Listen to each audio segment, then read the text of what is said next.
menggantikan orang yang sudah meninggal, yang belum pernah haji berhaji, itu haji amanat. Jadi haji amanat itu hanya boleh untuk dua. Haji amanat itu kita yang hidup menggantikan untuk dua orang. Siapa itu? Yang pertama, orang yang sudah meninggal. Misalnya, dengan punya orang tua itu belum pernah haji, dan Allah mudahkan rezeki dengan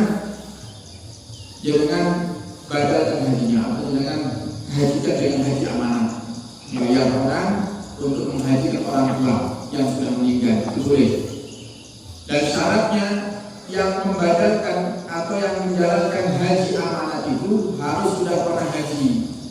Jadi jangan kalau yang jenengan sendiri yang badal, jenengan sendiri yang menggantikan atau yang memberikan pahala haji itu kepada orang tua, jenengan sudah pernah haji. Kalau itu haji pertama jenengan tidak boleh niatkan untuk orang tua, harus untuk jenengan sendiri. Termasuk umroh juga seperti itu. Makanya para jamaah yang umroh, kok itu umroh pertama, maka harus diniati untuk dirinya sendiri. Nah, kalau haji kan hanya bisa setiap tahun sekali. Kalau umroh tiap hari bisa lebih dari sekali. Jadi orang umroh itu bisa sehari bisa dilakukan umrohnya, karena umroh itu tidak seperti haji. Kalau haji itu berkaitan dengan waktu. Ada tanggal 9 waktunya wukuf di Arafah. Kalau umroh nggak ada seperti itu.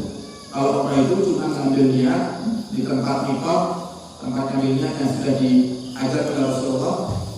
Kemudian berangkat ke kota Mekah, masuk ke Masjidil Haram, tawaf wajib 7 kali putaran, kemudian sa'i. Jika ditambah dengan sunnahnya, tawaf wajib 7 kali, selesai sholat sunnah di belakang makam Ibrahim 2 rakaat, kemudian minum zam-zam. Setelah minum zam-zam berdoa, kemudian masuk ke tempat sa'i 7 kali. Begitu sa'i selesai, potong rambut, selesai umrohnya. Jadi kalau dihitung menurut waktu, kalau keadaan umrohnya dengan tawafnya dekat dengan Ka'bah, ya paling 2 jam sudah selesai. 2 jam atau paling lama 3 jam kalau memang santai jalannya, tidak terlalu cepat ketika sa'i, ya 3 jam sudah selesai. Jadi itu bisa diulang. Makanya kalau orang yang berangkat umroh, kalau pertama kali umrohnya diniatkan yang pertama untuk dirinya sendiri. Nah, baru nanti yang kedua boleh digantikan untuk orang lain. Diniatkan untuk orang lain, untuk orang tua yang sudah meninggal, untuk kakeknya, atau untuk saudara yang sudah meninggal, diperbolehkan. Itu namanya haji amanat atau umroh amanat. Haji amanat adalah bahasa yang populer di Indonesia. Kalau dalam bahasa kita namanya badal haji. Badal menggantikan haji, ya, haji menggantikan haji orang yang sudah meninggal. Jadi yang boleh digantikan hanya 2, orang yang sudah meninggal atau orang yang sakit parah, yang sudah tidak mampu untuk berangkat ke sana, sudah tua sekali, sudah tidak mampu untuk jalan, tidak mampu. Maka orang yang sudah sakit parah itu boleh dibadali hajinya, boleh dihajikan amanat. Tapi yang masih sehat tidak boleh. Jangan sebagai anak berangkat umroh atau berangkat haji, jangan sudah pernah haji, ini haji yang kedua, haji sunnah. Kemudian jangan niatkan untuk orang tua, sebagai orang tua masih sehat di rumah, tidak boleh, tidak sah. Jadi untuk yang sudah meninggal dan untuk yang sudah sakit parah, yang perkiraan menurut kebiasaan ini sudah penyakit yang tidak bakal sembuh, seperti stroke misalnya.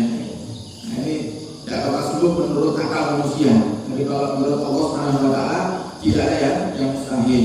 Karena Al-Imam Busiri itu yang mengarang burdah, mulai sallallahu alaihi wasallam daiman abada ala nabi bi khairil khalqi kullihim.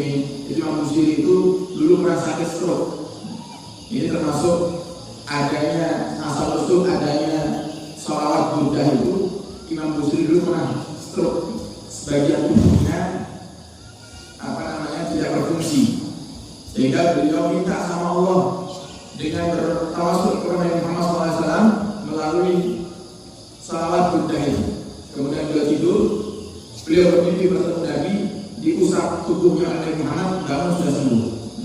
Jadi makanya termasuk fadilahnya membaca burdah adalah disembuhkan dari segala penyakit. Yang sakit perbanyak baca burdah, baca sholawat burdah itu. Biasanya kita baca ketika di masjid Jumat pagi, kita mengkaji Qur'an Mubin, kita baca burdah setiap pertemuan 1 sampai 2 pasal. Ya, setiap bulan kita hatam. Kalau dari ibadah secara langsung, ibadah secara langsung. Kalau kebanyakan para ulama ibadah secara langsung dari awal sampai akhir sampai hatam. Kalau kita karena waktu yang mepet, kita baca satu fasal, dua fasal, nanti lanjut di pertemuan yang mendatang. Nah, dan bagaimana hukumnya bagi yang sakit, jika sakit dan sakit yang parah sudah tidak mungkin untuk sembuh, menurut kedokteran maka boleh diibadahi.